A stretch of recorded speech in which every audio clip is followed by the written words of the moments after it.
Bonjour à toutes et à tous, bienvenue à cette vidéo que je voudrais consacrer à une rétrospective de l'année 2019.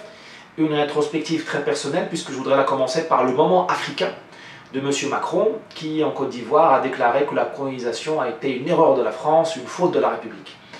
Il ne lui a manqué qu'une séance d'autoflagellation directe. Ça aurait pu permettre d'égayer le tableau, de le compléter. C'était prévu pour un prochain voyage présidentiel, qui sait, au Levant ou en Indochine. Il suffira d'attendre.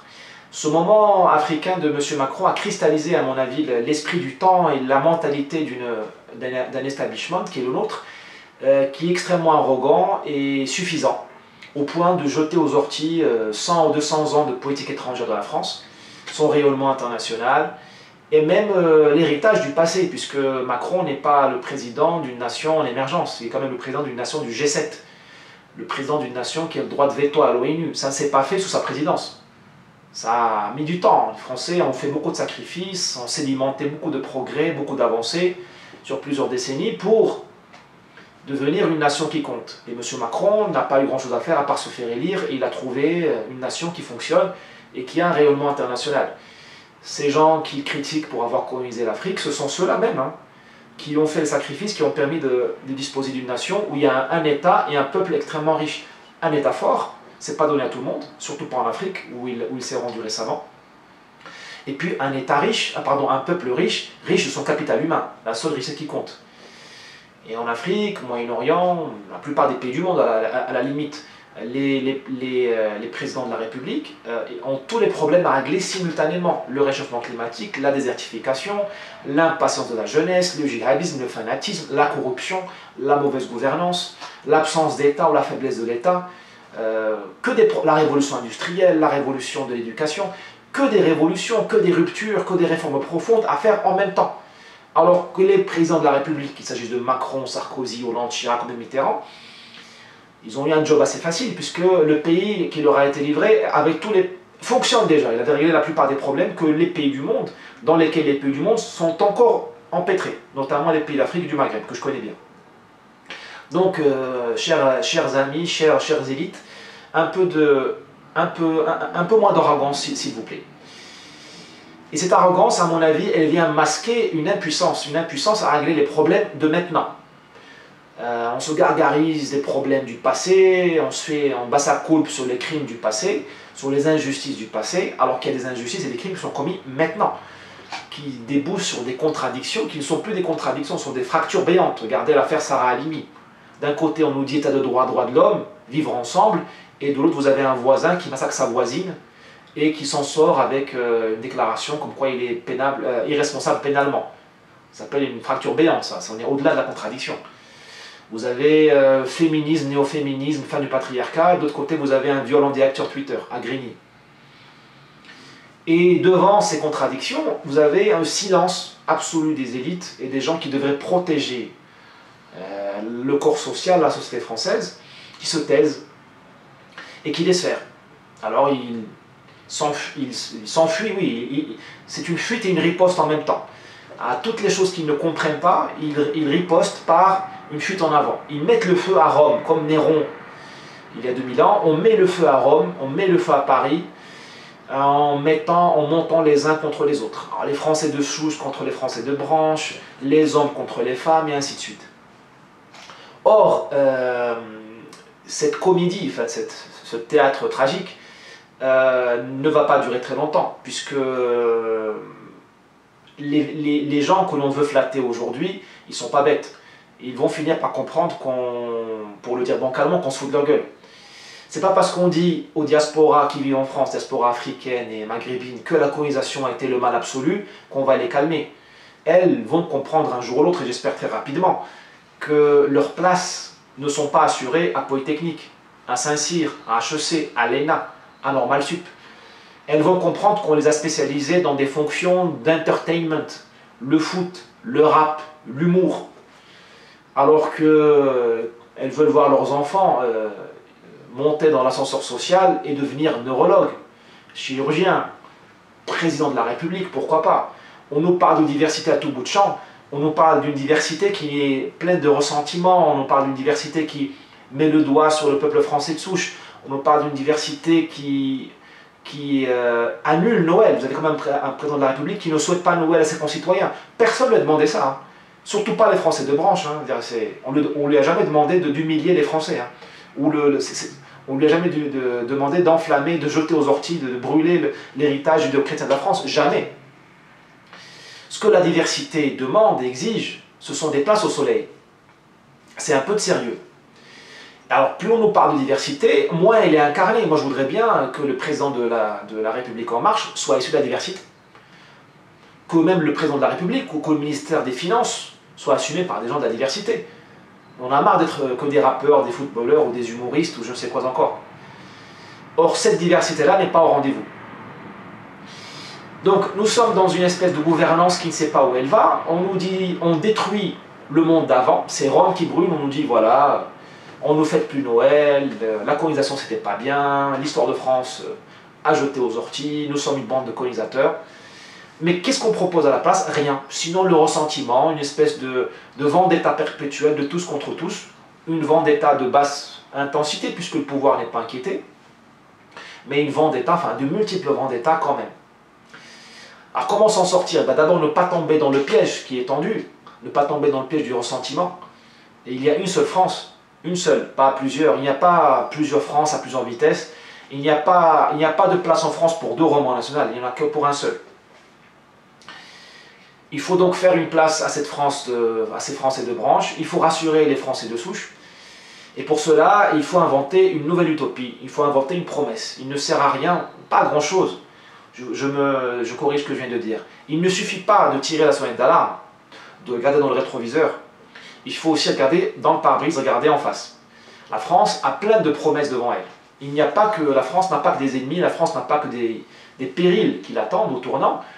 Et elle a des virages à négocier, mais tous ces virages ne vont pas la conduire dans une falaise où elle va se casser la gueule. Elle a des virages où elle va négocier des valeurs, où elle va choisir des modes de vie, où elle va choisir elle va se projeter dans le futur. Elle a beaucoup d'opportunités face à elle. Bon sang, la France est un pays riche. Encore une fois, riche de ses ressources humaines, riche de son État, qui est bien organisé, qui est ordonné. Tous les pays du monde, plusieurs, envient l'État français. Ces fonctionnaires, ces hauts fonctionnaires extrêmement performants. Même si en France, nous avons la sinistrose, nous aimons cracher sur l'État, mais cet État français sublime à plus d'un titre. Donc la France a beaucoup d'atouts. Il faut juste cesser de l'enflammer, cesser de l'obliger à regarder son nombril, à regarder les vieilles blessures qu'on essaie de raviver pour l'empêcher de la regarder en face. La France est un pays grandiose et qui a un futur grandiose. Et pas un futur comme une nation de second ordre. Elle a un futur comme une nation du G7. Mais pour cela, il faut inventer un nouveau projet. Ce projet-là, il se doit d'être humaniste. On ne peut pas jeter aux orties l'humanisme qui était l'humanisme des droits de l'homme, l'humanisme de gauche, on va dire, pour ne pas le jeter aux orties, même si moi, il me rend dingue par ses insuffisances et ses contradictions criantes et ses injustices. On ne peut pas le jeter aux orties pour tomber dans l'autoritarisme. Il faut inventer un nouvel humanisme qui réconcilie l'individu et le collectif. Je pense que le grand problème de notre époque, un des grands problèmes, et que nous avons tous compris, c'est qu'on protège l'individu, certains individus, pas tous d'ailleurs, certains privilégiés, qui ont le droit de tout faire, qui ont droit à l'impunité, et on ne protège pas le collectif. On protège le dealer de cannabis, on lui promet, on compte sur sa volonté de se réinsérer, et on ne protège pas le collectif, la société qui est insultée, offensée tous les jours par ce dealer de cannabis, et ainsi de suite. Donc il faudrait créer un humanisme qui protège l'individu, le collectif, et qui fasse rêver. Je pense notamment en disant cela à Éric Zemmour, pour lequel j'ai le plus grand respect. Je respecte son érudition, je respecte sa culture générale, je respecte sa répartie. Il a le droit de regarder dans le rétroviseur, parce que le passé français est grandiose. Je veux dire, les châteaux de la Loire, Versailles, Fontainebleau, Montesquieu, Montaigne, Rousseau, c'est extraordinaire. Moi je pense que c'est assez indépassable. Mais il ne suffit pas de regarder dans le rétroviseur. Il faut aussi regarder de temps en temps en face. Et puisque nous sommes à l'époque des rétrospectives et des bonnes résolutions, moi je rêve de dialoguer avec Zemmour pour essayer de voir comment préparer le futur. Et pour préparer le futur, il faut se retrousser les manches, sortir du mode alerte, du mode panique, Parce que la France va avoir des crampes, le pays est déjà pris par des crampes, on est au bord de l'infarctus. Il faut essayer de calmer le jeu, d'apaiser le jeu et de regarder ce que le peuple français peut encore délivrer à la France, comment il peut servir son pays et quel est son message à l'humanité. Plusieurs messages peuvent être inventés. L'humanité a besoin encore de la France. La France n'est pas une cause perdue, sauf que la France a changé pour toujours. Effectivement, la France est devenue un pays multiconfessionnel, multiethnique. On peut le regretter, c'est déjà fait. Je pense qu'un retour en arrière sera extrêmement difficile. Mais ce qu'il faut maintenant, c'est négocier les virages qui sont devant nous. Maintenir la liberté, l'égalité, la fraternité. Alors que le pouvoir aujourd'hui en place, il ne veut plus de la fraternité, il veut une diversité qui est dans le ressentiment. Maintenir la liberté de faire ce qu'on veut. Ne pas être limité par des problèmes religieux ou des lois du plus fort ou des communautarismes. L'égalité absolue entre hommes et femmes, qui est largement menacée par le communautarisme. Penser toutes ces trois notions-là, liberté, égalité, fraternité, et peut-être rajouter une nouvelle notion, la dignité humaine, peut-être au lieu des droits de l'homme, la dignité humaine. Que des thèmes fascinants. Faudrait-il encore qu'on accepte d'arrêter de donner des chocs électriques aux tasers à la nation française à chaque fait divers? Ça, c'est l'œuvre du pouvoir qui est en place aujourd'hui, qui donne des coups de taser à la France dès qu'il le peut, parce que c'est sa manière à lui de maintenir la société sous tension et de maintenir les petites guerres civiles entre communautés, entre collectifs, entre corporations. Et c'est aussi l'erreur de mes amis de droite qui sont obnubilés par les périls. Parce que comme je dis par le rétroviseur. Il faut que les gens du sérieux, qu'ils soient de droite, ou même de gauche, ou du centre, ou qu'ils soient apolitiques, il faut que les gens du sérieux regardent devant et regardent aussi par le, comment on dit en français, par le toit du véhicule, par le toit ouvrant. Regardons un peu le ciel, rêvons un peu. Pas pour voir des bisounours et des anges comme font les progressistes, mais pour voir l'immensité des possibles qui se profilent devant la France. Il n'y a pas que des problèmes, il y a aussi des solutions. Et je pense que, contrairement à Macron qui jette aux orties l'héritage de la France, je pense qu'il faut non seulement tirer le chapeau aux anciens qui ont réglé des problèmes beaucoup plus grands, beaucoup plus difficiles que les problèmes qu'on a réglés aujourd'hui. La France a quand même été envahie par l'Allemagne en 1871. Elle a quand même perdu l'Alsace-Lorraine. Elle a eu Hitler en 1940. Elle a perdu des millions de Français en 1914. Elle a dû créer un nouveau régime après la Révolution. Donc ça, c'était des problèmes immenses, inouïs. La France a évité une révolution sociale au XXe siècle avec le Comité national de la résistance en créant l'État-providence. Donc le génie français est encore là. Sauf que ce génie français, il faut cesser de l'exciter, il faut cesser de le maltraiter et il faut lui dire qu'il a le renfort, j'espère, je peux me tromper, mais moi je fais ce pari-là, le renfort de nouveaux Français venus de tous les horizons, pas seulement du Maghreb et de l'Afrique, mais ils sont venus aussi d'Indochine. On n'en parle pas beaucoup, mais des Vietnamiens, des Laotiens, il y a des Français des Antilles, des Français du monde entier.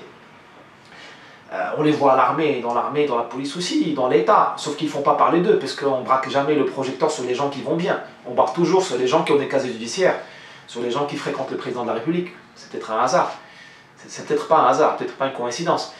Il y a des gens bien partout, et ces gens-là je suis personnellement candidat à aider ce génie français à retrouver le chemin un peu du sourire. Un sourire, un optimisme tragique, parce que des épreuves nous attendent, mais un optimisme de l'action. Surtout pas de défaitisme, et surtout pas de fuite en avant. Donc un message pour tous ceux qui m'ont... Un message peut-être pour conclure. Je me suis fait trop long, je ne suis pas encore habitué à cet outil qui est celui de la vidéo, moi je suis plus un homme de l'écrit. Donc disponible pour débattre face à Zemmour, pour essayer de sortir de la logique du rétroviseur. Un appel à tous les Français de branche pour qu'ils aident le génie français à retrouver le chemin de l'optimisme, qu'ils aident la France à se défendre contre tous les périls, notamment le péril islamiste, avec intelligence et courage. Et enfin, un message de remerciement à tous ceux qui m'ont aidé en 2019, que ce soit sur les réseaux sociaux, en lisant, en partageant mes articles, qui m'ont donné un feedback constructif, souvent critique, mais je ne suis pas là je suis là sur des thèmes clivants, donc il est normal de recevoir des critiques. J'ai reçu quelques menaces, mais de gens qui sont cachés derrière des claviers, des pseudos, donc ça veut dire peut-être que j'ai touché juste, j'ai fait mouche. Et en tout cas, j'espère que l'année 2020 serait l'année de l'action. Je fais mon mea culpa par rapport à l'alarme, par rapport à tirer la sonnette d'alarme. Je l'ai tiré moi aussi, mais je pense que le moment est venu de retrouver le génie français et de passer à l'acte. C'est la responsabilité de ma génération, de cette génération. Il est hors de question que cette génération soit soit la génération du Titanic. On ne sera pas la génération du Titanic, on sera plutôt la génération d'une fusée Challenger qui va aller explorer d'autres galaxies ou d'autres cieux, parce que la France mérite le ciel, elle mérite de regarder le ciel, elle mérite de toucher les étoiles, et comme disent les Américains, sky's the limit. Merci beaucoup et à bientôt, continuez à me lire et à partager mes publications. Au revoir.